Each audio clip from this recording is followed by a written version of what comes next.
Iṣẹ́ ni ògùn ìṣẹ́. Múra síṣẹ́ ọ̀rẹ́ mi. Iṣẹ́ la fi ń dẹni gíga. Tí a kò bá rẹ́ni fẹ̀yìntì, bí ọ̀lẹ là á rí. Tí a kò bá rẹ́ni gbẹ́kẹ̀lé, a tẹra mọ́ iṣẹ́ ẹni. Ìyá rẹ lè lówó lọ́wọ́. Bàbá rẹ sì lè lẹ́ṣin lẹ́ẹ̀kan. Tí o bá gbójú lé wọn, òótọ́ tán ni mo sọ fún ẹ. Ohun tí a kò bá jìyà fún, ṣé kí lè tọ́jọ́? Ohun tí a bá fara ṣiṣẹ́ fún ní ń pẹ́ lọ́wọ́ ẹni. Àpálára, ìgúnpá ni iye kan. Táyé bá ń fẹ́ ọ lónìí, tí o bá lówó lọ́wọ́, ayé á máa fẹ́ ọ lọ́la. Tàbí o wà ní ipò àtàtà, ayé á máa yẹ ọ sí tẹ̀rìntẹ̀rìn. Jẹ́ kí o dẹni tí ń rágó, kó rí báyé ṣe ń mú sí ọ. Ẹ̀kọ́ sì ń sọ ní dọ̀gá. Múra kí o kọ́ dáradára. Bí o rí ọ̀pọ̀ ènìyàn tó ń fi ẹ̀kọ́ ṣẹ̀rínrín, dákun má fara wé wọn. Torí ìyà ń bẹ fọ́mọ tí ò gbọ́n, ẹ̀kún ń bẹ fọ́mọ tó ń sá kiri. Má fòwúrọ̀ ṣeré ọ̀rẹ́ mi. Múra síṣẹ́, ọjọ́ ń lọ. Welcome to my channel. Yes, I started with a Yoruba folk poem. That is Iṣẹ́ ni ògùn ìṣẹ́. It means to work hard is the only key out of poverty. If you don't work hard, you are not likely to get out of that poverty. Because sometimes we are not all born equally. Not everybody is born with a silver spoon. And even if you have a silver spoon, not everybody know how to use the silver spoon. And even if you now know how to use the silver spoon, some of us have to struggle with the silver spoon. Because the bottom line is, there's nothing that comes easy in this world. That is why tí Yorùbá ṣe believe pé when you work hard, then you get paid well. And this particular poem, it has been around for a long time, since my childhood. So many people know it, but not many people ló máa ń fara sí láti rò jinlẹ̀ pé kí ni poem yìí gan, kí ló jámọ́, kí ló ń sọ, kí ni ìtumọ̀ ẹ̀. Àwọn aláròjinlẹ̀ Yorùbá, àwọn àgbàlagbà tó ní ìrònú ni wọ́n jókòó ni wọ́n rò nígbà yẹn wípé nígbà tí wọ́n wo ọ̀tún, tí wọ́n wo òsì, wọ́n wo ìyè ayé lọ, wọ́n rí wípé the best thing ni wípé the only cure for poverty is hard work. If you can cure poverty with hard work, then you will not have so much stress in this life. Tọ́lọ́run bá fún wa lálàáfíà, kí ló dé tá lè ṣiṣẹ́? Nítorí wípé kí ni? Iṣẹ́ lògùn ìṣẹ́. Tá bá múra síṣẹ́, a máa rí èrè ẹ̀. Àwọn tó múra síṣẹ́, àwọn là ń gbórúkọ wọn. Pé Dangote lówó, Ọ̀tẹ́dọ́lá lówó. Oníkálùkù wọn ló mọ irú iṣẹ́ tó ń ṣe. Oníkálùkù wọn ló dẹ̀ mọ iye hours tí wọ́n fi síṣẹ́ tó ń ṣe. So, mo fẹ́ di bí Ọ̀tẹ́dọ́lá, mo fẹ́ di bí Dangote. Ṣé mo lè ṣe irú iṣẹ́ tí Dangote ṣe? Ṣé mo lè ṣàìsùn bí tiẹ̀? Àbí mo fẹ́ kọ̀wé kí n mọ̀wé bí bàbá Wọlé Ṣóyínká? Àbí bí àwọn professors? Àbí kí n di olórí orílẹ̀-èdè? Iṣẹ́ náà ṣe débẹ̀. Kò ń ṣe pé bóyá ẹnìkan kan jí láàárọ̀ kan, àwọn ni ó dá o, ìwọ wá lọ ṣe olórí orílẹ̀-èdè, ìwọ wá lọ ṣe minister bí, ìwọ wá lọ ṣe professor. Wọn kì í fún yàn tó ò bá ṣiṣẹ́ kó merit ẹ̀. Nobody will give it to you. That is why you need to work hard. And the kind of society, lára nǹkan tí poem yìí sọ ni pé, tí o bá ní pé bàbá mi lówó, ìyá mi lówó, mo fẹ́ gbójúlé wọn. Àìmọye àwọn ilé tí àwọn bàbá ayé jọ́hun ti kọ́, àwọn olówó ìgbàanì, àwọn dàbá ẹ̀. Àwọn ọmọ wọn gan ò lè gbé inú ilé yẹn mọ́. Nítorí wípé kí ni? Ilé ti di ilé àtijọ́. Ojoojúmọ́ ni ayé ń tuntun sí. Ojoojúmọ́ ni oríṣiríṣi ń jáde sí. Téèyàn bá kọ́lé sílẹ̀, tó kọ́lé ọlá, alárinrin, tó kọ sílẹ̀ báyìí gbogbo ayé àwò wọn á ní ẹni ìkọ́lé tí ò bá wá kọ́ ọmọ ẹ̀ táwọn ọmọ ń ṣe bó ṣe wù wọ́n títí tí tán fi dàgbà tí bàbá bá lọ ilé tó bá kú àwọn ọmọ á wá di pé wọ́n á ṣe ilé yàmàyàmà ìgbà yẹn lẹ wá máa rí pé ilé yẹn gan kò wá ní di ilé ìgbàlódé mọ́ á wá di ilé àtijọ́ nítorí pé ojoojúmọ́ tẹ bá ra nǹkan lénìí tó bá fi máa dọ̀la ó ti bẹ̀rẹ̀ sí kájọ́ ó ti ń lọ́jọ́ lórí tó bá fi máa lé lọ́sẹ̀ kan oṣù kan ọdún kan kẹ́ tó mọ̀ ó ti gbó kẹ́ tó mọ̀ nǹkan tó ń ṣẹlẹ̀ ó ti di nǹkan tẹ́lòmíì ò tiẹ̀ lè lò mọ́ pé èmi kẹ̀ irọ́ tuntun lèmi máa ń lò.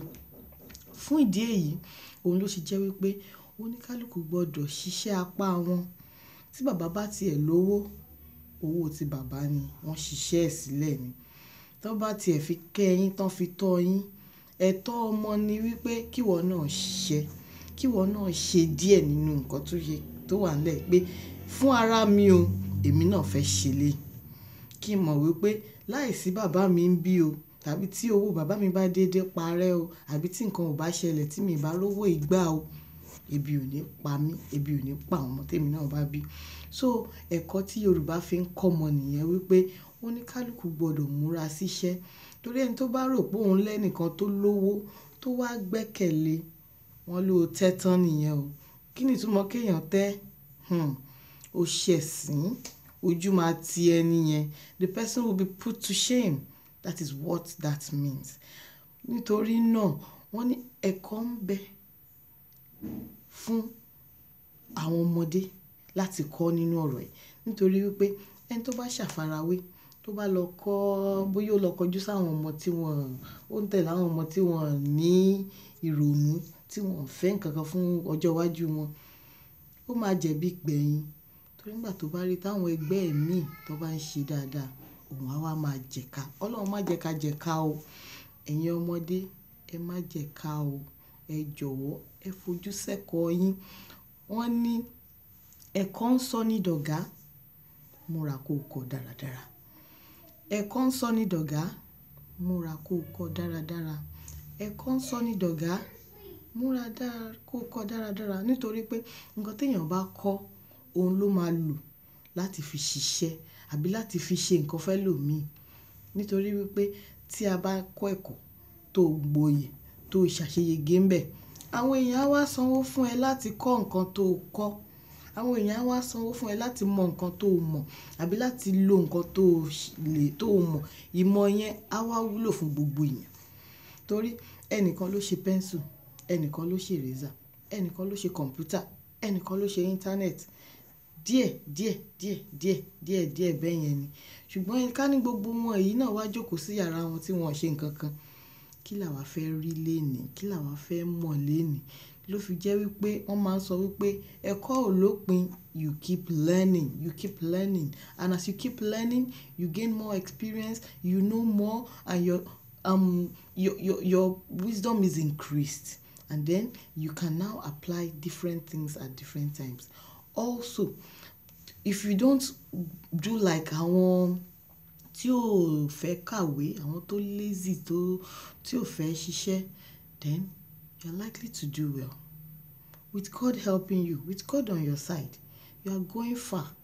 That is why it is better to strive, work hard, especially when you are young. Work hard, do your best, and leave the rest. Wọ́n á parí òwe yẹn, wọ́n ní ìyà ń bẹ fọ́mọ tí ò gbọ́n, ẹkún ń bẹ fọ́mọ tó ń sá kiri. That means if you don't want to learn, there's a little bit of, in fact, don't let me say little, because I cannot quantify it. Ìyà ń bẹ fọ́mọ tí ò gbọ́n, ẹkún ń bẹ fọ́mọ tó ń sá kiri. That is, suffering awaits the child that does not gain knowledge. And there is sorrow for the child who fails to listen. It's typical African. We are very factual people. We tell the truth as it is. There's no covering or no padding or no extra coating on it. If you don't listen when you're supposed to learn, then sorrow awaits you at the end of the day. Because when everybody does well, when everybody succeeds, you'll be like, why didn't I listen? So please, to avoid all this, to avoid regret, try and listen. Try to gain knowledge. Even if it is a little, start from somewhere. Start listening. Start learning from people, from your classes, from your environment. Because and with this kind of knowledge, we can go far above what we cannot even imagine. May God help all of us. Thank you for listening. I know it's a bit long, but it's just the way I feel. I want children, adults, youths, my mates, everybody. I want us to appreciate the importance of hard work. And then I want us to know that it pays. It pays. Hard work pays. So don't be lazy. Whatever you find your hands upon, whatever you can do, do it.